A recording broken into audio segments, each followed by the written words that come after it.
Kilabu bersya ayo babak standing do.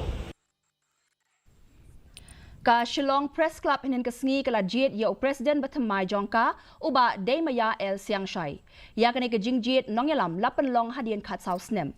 Hadian ka jingyo yaki vote uba Thymmai el siang shai unong tho khubor ka maupor ula yo khandai pwe vote kat ba uba Jo Thang Khieu ula wan ba ar da ka ba yo anru punyo vote bat uba Rafael Wardri ula yo tang riu vote.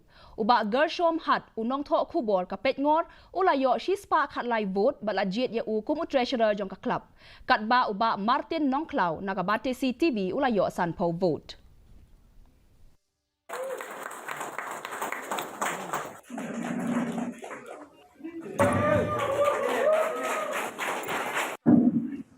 Confident in me to be your new president, and I hope with your cooperation, with your support, we will move ahead to make a press club a vibrant press club, not only in Shillong, and not only in Meghalaya, but in the northeast and in India as a whole. KHASI students